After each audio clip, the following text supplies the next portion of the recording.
El hecho de que todos fracasemos parece incontrovertible, pero que aprendamos de los fracasos, ahí queda una duda por despejar. Esta es la serie Siguiendo las huellas de Jesús de Nazaret. Estamos en la meditación 143. La lectura bíblica de hoy es Lucas 9, 37 al 50, y Números 11, 24 al 30.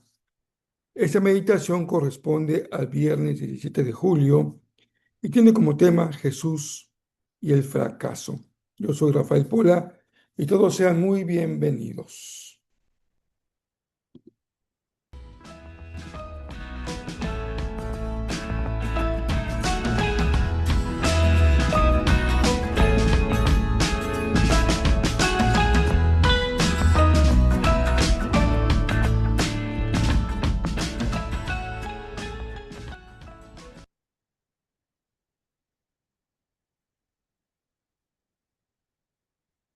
No dejemos de interceder por nuestros hermanos en Venezuela y si Dios lo permite también no dejemos de aportar, poner nuestro granito de arena para poder apoyar a los que sufren momentos tan difíciles.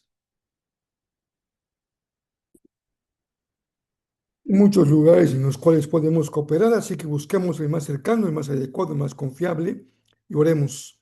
No dejemos de orar por los que sufren, hermanos que han sufrido pérdidas y también por la población en general. Continuamos con nuestra serie de estudio. Hoy vamos al siguiente pasaje que empieza en el verso 37. Al día siguiente, después que bajaron del monte, una gran multitud salió al encuentro de Jesús. Un hombre de la multitud le exclamó: Maestro, te suplico que veas a mi hijo, el único que tengo. Un espíritu maligno sigue apoderándose de él, haciéndolo gritar. Le causa tales convulsiones que echa espuma por la boca. Lo sacude violentamente y casi nunca lo deja en paz. Le supliqué a tus discípulos que expulsaran ese espíritu, pero no pudieron hacerlo. Gente corrupta y sin fe, dijo Jesús, ¿hasta cuándo tendré que estar con ustedes y soportarlos? Entonces le dijo al hombre, tráeme a tu hijo aquí. Cuando el joven se acercó, el demonio lo arrojó al piso y le causó una violenta convulsión. Pero Jesús reprendió al espíritu maligno y sanó al muchacho. Después lo devolvió a su padre. El asombro se apoderó de la gente al ver esa majestuosa demostración del poder de Dios. Mientras todos se maravillaban de las cosas que él hacía, Jesús dijo a sus discípulos, escúchenme y recuerden lo que dijo. El Hijo del Hombre será traicionado y entregado en manos de sus enemigos. Sin embargo, ellos no entendieron lo que quiso decir. El significado de lo que decía estaba oculto de ellos. Por eso no pudieron entender y tenían miedo de preguntarle. Entonces los discípulos comenzaron a discutir entre ellos acerca de quién era el más importante. Pero Jesús conocía lo que ellos pensaban, así que trajo a un niño y lo puso a su lado. Luego les dijo, todo el que recibe de mi parte a un niño pequeño como este, me recibe a mí. Y todo el que me recibe a mí, también recibe al Padre, quien me envió. El más insignificante entre ustedes es el más importante. Juan le dijo a Jesús, Maestro, vimos a alguien usar tu nombre para expulsar demonios, pero le dijimos que no lo hiciera porque no pertenece a nuestro grupo. Jesús les dijo, no lo detengan. Todo el que no está en contra de ustedes está a su favor. Esta es tercer, el tercer evangelio que se ocupa de esta historia. Estamos con el evangelio de Lucas. Y noten que hay algunas diferencias de matiz, pero diferencias importantes en la manera como Lucas aborda esta historia. Y esta historia me da pie para hablar con ustedes de algo que yo creo que es algo muy importante, muy enriquecedor y de mucha bendición, que espero que sea así para cada uno de ustedes. No siempre hablamos del fracaso. No es cierto que en general llama nuestra atención el éxito. ¿Cuántos libros se escriben sobre historias de éxito? ¿Cuántos programas de televisión? ¿Cuántas películas podemos ir a disfrutar con historias de éxito? Y por ahí alguna que otra encontramos lo que llamaríamos historias de fracasos. Pero, como decíamos al inicio de la meditación de hoy, todos fracasamos, pero no todos aprendemos de nuestros fracasos. Vamos al tema, al texto de hoy. La sección de Lucas 9, 37 al 50, está situada de forma estratégica como un enlace entre lo que se relata en el párrafo anterior, la revelación de la gloria celestial en la transfiguración, y lo que viene enseguida, la decisión irrevocable de Jesús de iniciar su viaje definitivo hacia la cruz en Jerusalén.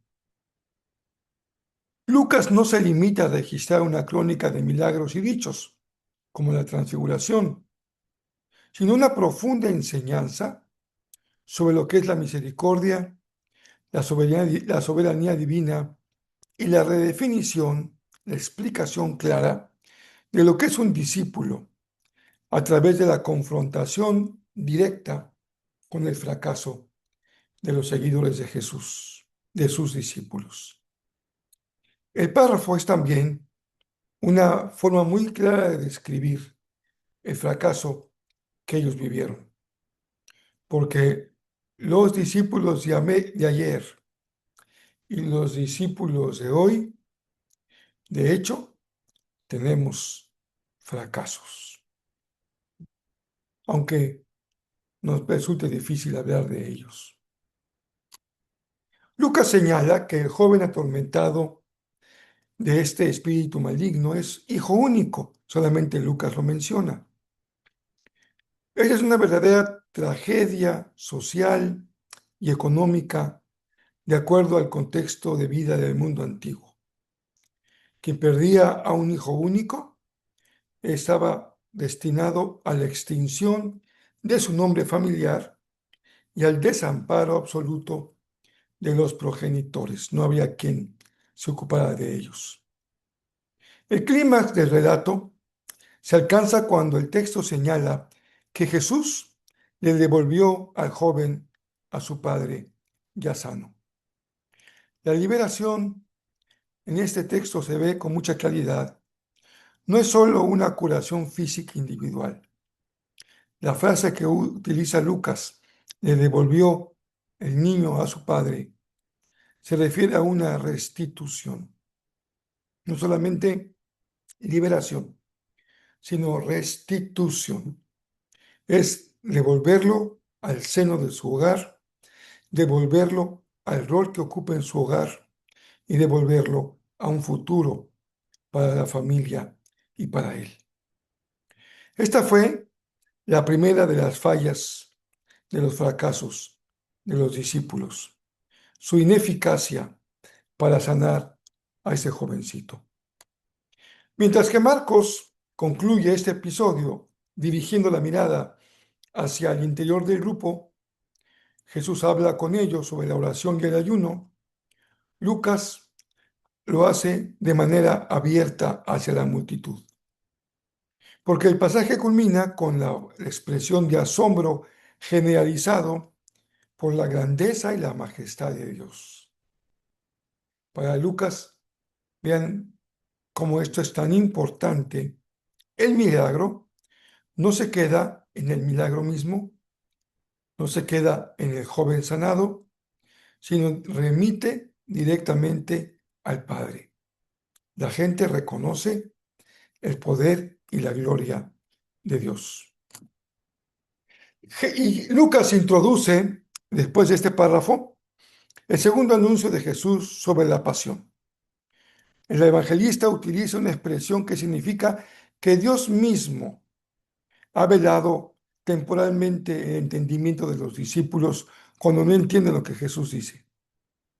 Mientras Mateo y Marcos sitúan la incomprensión de los discípulos por su miedo o por su torpeza, Lucas lo sitúa en una frase importante.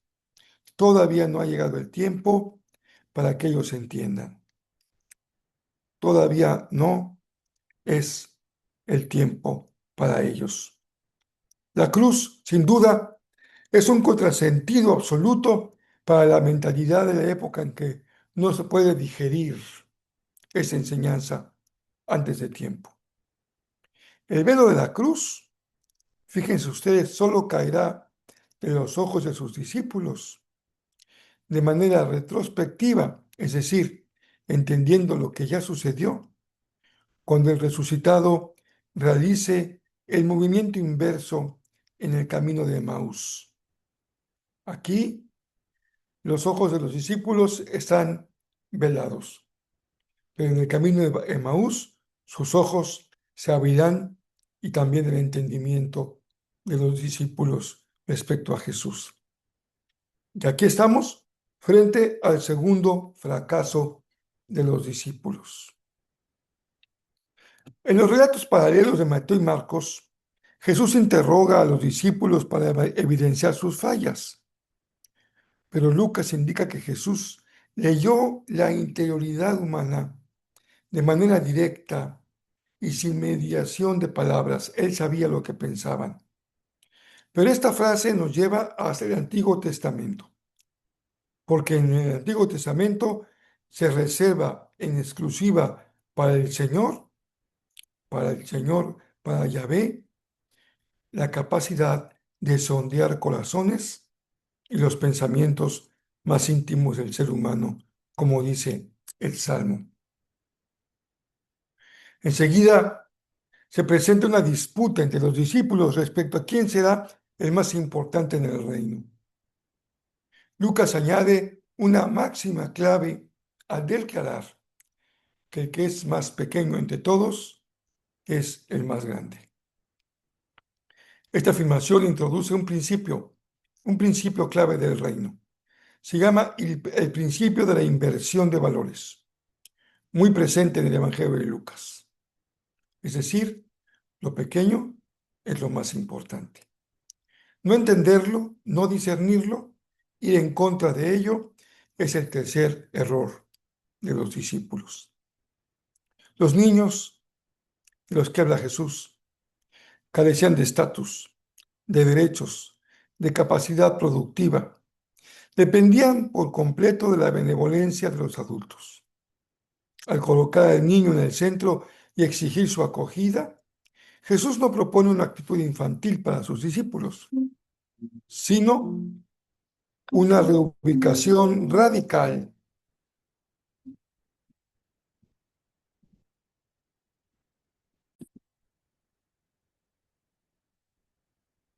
Estábamos hablando acerca de la condición del niño en esa sociedad y que Jesús no está esperando que haya una actitud infantil en sus discípulos, sino que se ocupe un lugar diferente, un rol distinto, una comprensión distinta de la importancia de un discípulo en el reino. ¿A qué se refiere? En el reino de Dios, la grandeza se mide por la capacidad de descender y abrazar la pequeñez. Esto lo conocemos, no es difícil de comprender y es parte de nuestra forma de vida como cristianos, pero no siempre tenemos la disposición para vivirlo, vivir en esa dimensión de la importancia de lo pequeño. Tras descender del monte de la transfiguración, el grupo de los discípulos experimenta una caída libre espiritual. Esto es justamente el fracaso. Ese colapso se desenvuelve de forma narrativa a través de 4 exámenes que los discípulos reprueban de forma sucesiva y que no es más que el testimonio de la fragilidad del grupo frente a las exigencias del camino, de las huellas de Jesús. Recordemos, ¿cuál fue el primer tropiezo? El primer tropiezo se manifiesta como un fracaso ministerial. Tras haber recibido previamente poder y autoridad para sanar y liberar, que fue conferida por Jesús a los discípulos, ellos fracasan rotundamente cuando intentan curar al joven enfermo de epilepsia. Jesús les reprocha su incredulidad, que es el elemento clave para cumplir el ministerio, que en ese contexto no es una duda intelectual la que ellos tienen, sino la actitud de autosuficiencia espiritual de quien ha dejado de depender diariamente del Padre para empezar a vivir de acuerdo a sus propias fuerzas. No lo olvidemos. Cualquier tarea, por pequeña que ésta sea en el reino de Dios, depende del poder de Dios. A este primer fracaso le sigue otro inmediato. Los discípulos, aún pensando de una manera común en su tiempo acerca de un Mesías nacionalista y triunfalista, son incapaces de procesar el plan de Dios para verlo como ese Mesías vulnerable y en aparente derrota. En lugar de confrontar esta realidad, la de la vulnerabilidad y la derrota, el relato señala que temían preguntarle. Esta actitud describe el deseo de esquivar las verdades incómodas de la fe. A veces tenemos preguntas que ni siquiera queremos plantear cuando aparecen circunstancias en la vida que no comprendemos. Ellos prefirieron la comodidad de sus propios esquemas antes que la confrontación con el camino de la cruz. ¿Y cuántas veces somos así? Cuando no entendemos el obrar de Dios, queremos acomodar el obrar de Dios a nuestra forma de pensar. Inmediatamente después de que se anuncia la entrega de Jesús, los discípulos se enredan en una discusión sobre quién de ellos es el más importante. Parece ilógico. ¿Cómo discuten eso frente a la afirmación de la pasión? Pero Jesús aprovecha esa discusión sin sentido para explicarles una vez más qué es en el reino el éxito. En su reino, el honor no se conquista escalando posiciones para dominar a otros, sino descendiendo voluntariamente para acoger y servir a quienes la sociedad considera irrelevantes. Por eso en el reino siempre se sube para abajo. No hay ninguna forma de escalar más que descendiendo a tomar la posición del siervo. Finalmente, y el último examen que nuestros hermanos discípulos fracasan, termina con un último, pero a la vez extraño error. Juan reporta con satisfacción frente a Jesús que ellos detuvieron a un exorcista anónimo que actuaba en su nombre porque no pertenecía al grupo. Los discípulos creían que se les había dado el monopolio de la gracia. Jesús responde que no se lo prohíban, porque el que no está contra ellos está a su favor. De esta manera tan clara, Jesús desmantela un pensamiento que aún sigue hoy tan presente en la iglesia, el sectarismo y el elitismo espiritual. El reino es infinitamente más amplio que las fronteras que nosotros mismos le construimos. Como se ha observado, este pasaje es un recordatorio directo del episodio del libro de Números, donde Moisés reprende los celos de Josué ante los profetas Eldad y Medad.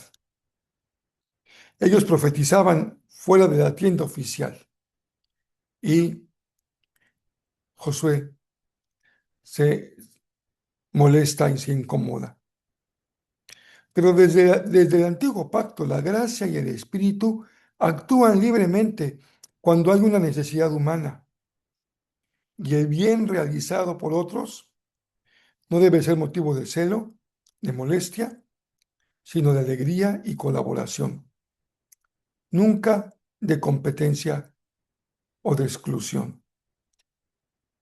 Lucas coloca de manera minuciosa este catálogo de 4 exámenes reprobados de los discípulos justamente antes del versículo 51, que es el punto de inflexión donde se afirma que Jesús afirmó su rostro para ir a Jerusalén. Este contraste es intencional. La gloria del monte de la transfiguración no elimina la fragilidad humana del- de la base de la montaña, del valle al que han regresado. Justamente este contraste expone con total nitidez en donde permanece la fragilidad humana. Por más espiritual que logremos ser, nunca podremos resolver de manera absoluta y completa la fragilidad humana. Siempre recordemos que una y otra vez podemos fracasar cayendo en los errores en los que los discípulos cayeron. El viaje de entrega y cruz comienza precisamente cuando uno reconoce su propia limitación. Lucas no relata estos fracasos de los discípulos para desautorizarlos o avergonzarlos, sino para fundamentar una verdad profunda, una verdad del Evangelio. El discipulado, seguir las huellas de Jesús, no es una marcha triunfal en una línea ascendente permanente.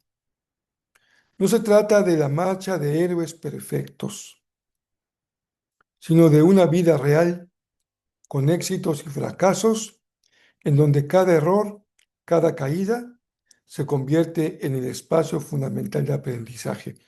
Pero esta es la enseñanza hoy. El hombre se tropieza una y otra vez con la misma piedra. La experiencia del fracaso puede resultar positiva cuando aprendemos de ella.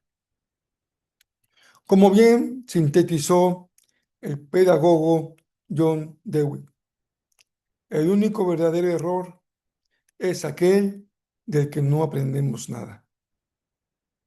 En la escuela de Jesús, el fracaso no está eliminado, no está fuera, no está excluido.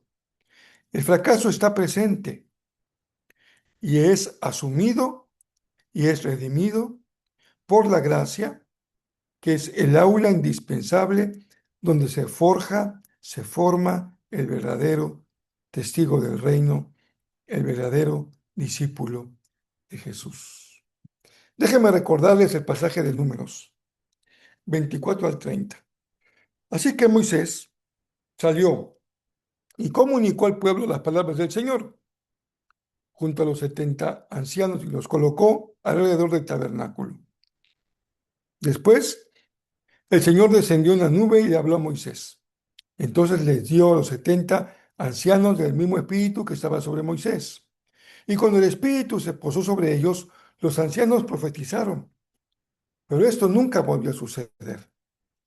Sin embargo, 2 hombres, Eldad y Medad, se habían quedado en el campamento. Ellos estaban incluidos en la lista de los ancianos, pero no se presentaron en el tabernáculo.